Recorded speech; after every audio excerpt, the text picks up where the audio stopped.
Hi, and welcome. I'm Tanishka, and this is my forecast for the full moon that's happening in Capricorn on July 10, and that's going to be at 8:36 in the evening, Greenwich Mean Time.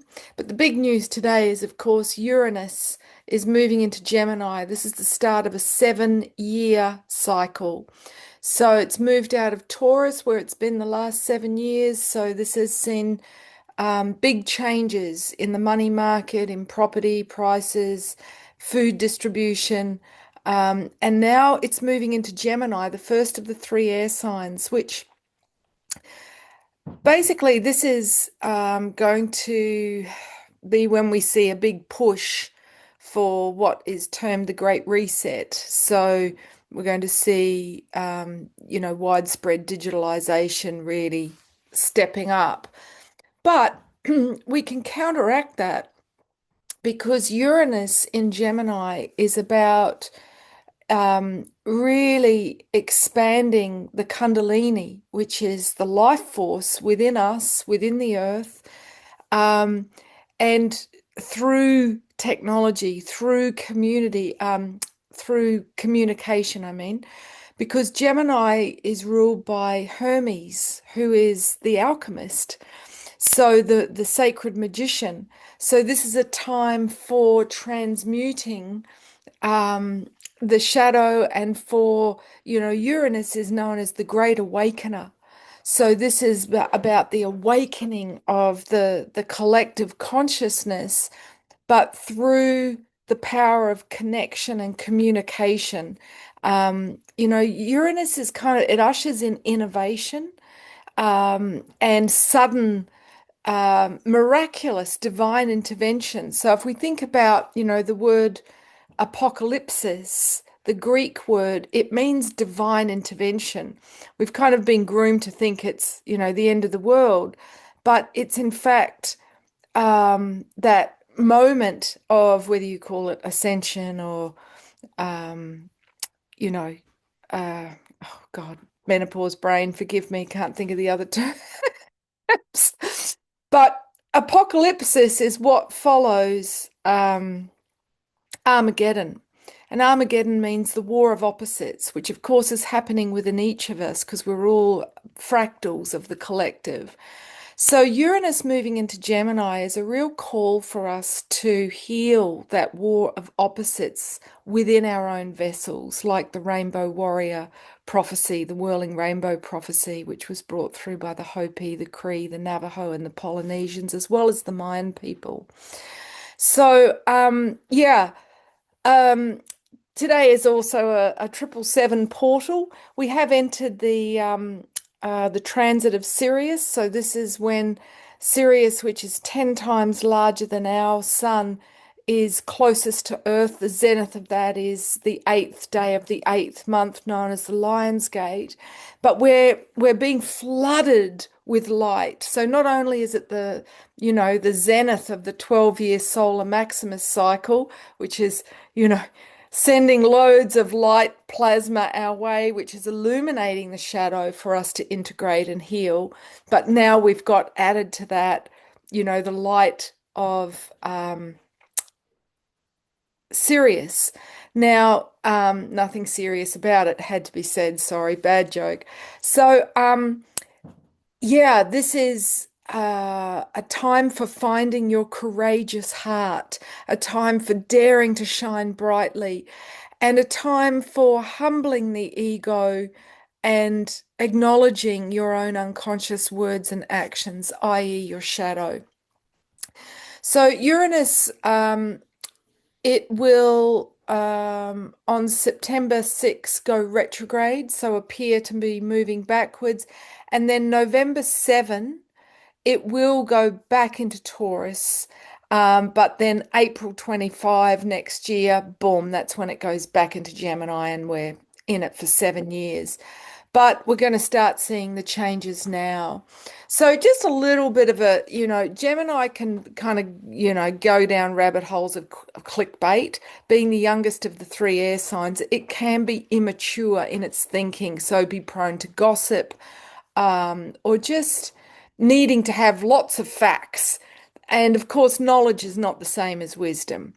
There are three ways that we gather information: knowledge through books, wisdom through experience, and gnosis through intuition, inner knowing. And the ancient, progressive civilizations valued gnosis and wisdom, but our culture values knowledge. So this is a warning to don't just blindly trust the experts, to question everybody. Just because someone has credentials after their name doesn't make them right. So let's have a chat about the energies of the full moon that we're coming up to. So Capricorn rules the muscular skeletal body. So, a lot of astrologers say do not have surgery around this full moon. Um, Now, if you've got something set up, don't, go into conniption about that, but rather, invoke a healing team, which I would always do if I had to go under a general anesthetic to be working on me on all levels while they're working on the physical. But yeah, coming up to this full moon, you might feel a bit stiffer or have issues surface that need to be addressed with osteopathy or chiro or yeah, myotherapy, a massage therapist that has a very thorough grounding in an anatomy. So a specialist massage therapist. Um, Capricorn is about structure. So as we come up to this full moon, it's a time to review our structures and put into place what's needed to support our long-term goals and visions. Because Capricorn is very much about assuming responsibility for fulfilling our potential, for leaving a legacy we can be proud of. So, you might have a sense of, oh, what am I doing this for? What's my contribution? How will I be remembered? And it also highlights the structures that we've outgrown. Um, so, this is really the most disciplined out of all of the signs. So it's a great time to start a morning practice to support your musculoskeletal system. I know for me, having scoliosis and a disintegrated disc in my back, it's through doing yoga that, I'm able to function. So, yeah, it's if you're feeling stiff and sore, then look at how you can support yourself, because this sign is about physical support. The sun in the opposite sign of Cancer is about emotional support, the inner mother, but Capricorn is the inner father. How am I supporting myself, be it financially, physically? How am I protecting my resources and my physical assets and body? This will also likely highlight our relationship with our dad and authority. So, the irony is the more that we embody the opposite sign, the strengths of Cancer, which is developing inner authority through developing that gnosis, intuition, inner knowing, yeah, through attuning to the sensations, to that inner knowing comes through from the quantum field of infinite, eternal benevolence down through the crown, and it strikes the heart like a bell. It's, this is Excalibur, and it's like a white laser sword. So to be able to catch it, it's like a gazillionth of a second. It's like a muscle. We get stronger the more that we attune to it, and it's like an act on our intuition, the stronger it gets. And the more we develop our intuition, the less we defer to external authority, which is what keeps us in the solar plexus. So the 14 to 21-year-old who pleases and appeases, and kind of projects master onto those that seem to have more status and power, which puts one into slave mentality, always on a treadmill trying to gain positive validation. And that's something we might project onto the world at large, onto a parent, onto a boss, onto a friend or a partner. But just noticing, where am I externalizing my authority and where can I bring it back into the knowing of my own conscience?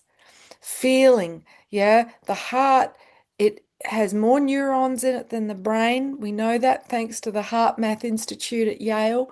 So attuning into your knowing before you make any big decisions forward. So the shadow traits we may see in ourselves and others leading up to this full moon, the shadow traits of Capricorn, is being restrictive or punishing in our attitude towards ourselves and others, so not generous, maybe oppressive with rules, and a rather sort of my way or the highway, like a dictatorial approach, like assuming superiority over others, being cold or rigid, demanding or pessimistic, and attached to the old way of doing things. So it's the most conservative of all the signs. It likes tradition.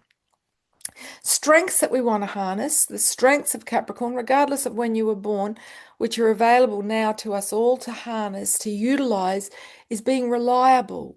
Yeah, honoring our word with our actions, being practical, industrious. So putting the work in if we want to see results, being professional in how we conduct ourselves in our working life, and managing and using what we have. That's the best way of showing gratitude, yeah, of being resourceful, respectful of elders. I spoke with a lovely sister here the other day who's from Nigeria, and she said when she grew up in the UK, but when her mother took her to Nigeria, she went to shake the hand of an elder, and her mother forced her hand down so that she bowed. And, that honoring of one who has journeyed the cycles. If we think about Saturn, the ruling planet of Capricorn, it has the rings around it. So this is a planet that brings up for us the cycles of time and what we learn through journeying the cycles, which of course was the mystic tradition of the Grail. If you want to find out more about that, you can read my last book, The Grail, available on Amazon. It's also an audiobook. So this is a time when we might feel our ancestors are more close, or you might want to call upon them, knowing that there is free will, and only if we ask for their assistance can they intervene. And draw upon the traditions of your lineage. There's a lot of people these days thinking, there's only wisdom in the Amazon or in Native American traditions. Look to your own. Yeah, look to the living traditions that live in your DNA and seek them out. Um, this is a time to commit to long-term ventures. So you might get proposed, you might enter into a you might propose, sorry, you might enter into a long-term business contract or even a loan to do something. But this is about making long-term commitments. Someone who's Capricorn is never going to buy something out of a bargain bin. They're going to buy something which is made well because it's going to stand the test of time. That kind of sums up Capricorn. We're thinking long term, big arcs. So time, Saturn is Chronos, father time. So you might be a bit more sensitive to the process of aging, maybe feeling anxious about getting older, or a sense of, oh, I haven't got enough time to get everything done, to complete my plans or achieve my goals. Um, you might feel a bit burdened, perhaps, with a sense of over responsibility, um, or feel resentful or rebellious if you're not assuming your own authority. You might rebel like a teenager against those who make the rules. So that's a flag to take your power back and look at how you can structure your life so it works more for you. We can see control dramas come up with a full moon in Capricorn. Cappy likes to be in control. So, you know, being mastering our own ego, um, means that we don't need to control others. The more we try to control others, the more it flags that we're afraid of the chaos, i.e., the feminine principle. So, yeah, putting that onto others is, tyrannical. It's not fair. It's not honoring of their liberty and life. This is also the most ambitious of all the signs. So if you're wanting to create a huge vision, this is, going to really spur you on this full moon. So, being one of the outer signs, it can be a bit aloof, and you might even experience coldness in your bones. So if you do, have a nice hot bath, to get that chill out of your bones. This is also a time to check in with your inner father, to ask yourself, am I being punishing towards myself? Am I being unrealistic with the demands I'm placing on myself for work, or to be perfect, to get things right all the time, and not being gracious and understanding and championing yourself as the good father, the father who praises your inner teenager, your younger self, who's doing the best that they can. So try and be as restorative with your fatherly love and reparenting yourself. What else do I want to say? I think that's about it. Um, oh, Saturn and Neptune are currently conjunct in Aries. So everything I've just said about Saturn, we think about that combining with the energy of Neptune, which is dissolving into the oceanic bliss of consciousness. It's spiritual oneness and being in that deep Zen state. I recently got taken in through a massive eye into what felt like the eternal mind of God.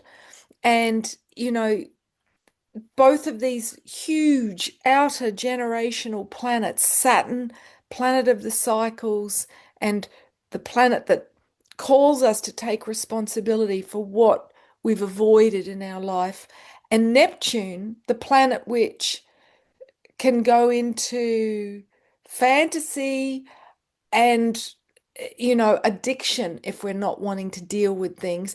They're now conjunct in the first sign of the zodiac in Aries. So this is heralding a new cycle of spiritual growth, asking us to take responsibility for the change that we want to see in the world by being it. So, don't be one of these people that preaches rather than embodies, their legacy. This is about us, being tempering the ego again, to be soul dominant, to be benevolent, to be wise, to have the character of one who is always connected with existence. And if we can maintain that connection, we're always going to be our best self.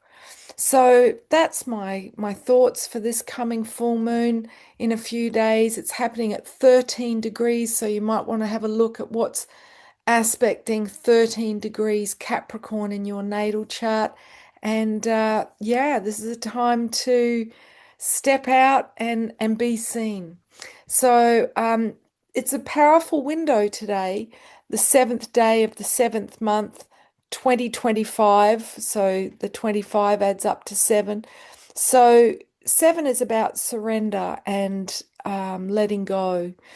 And yeah, thy will, not my will. So this is a lovely portal day to do a bit of channeled writing, maybe to meditate, and to just attune to your inner guidance. Thanks for watching. Have a lovely full moon this week. Ciao.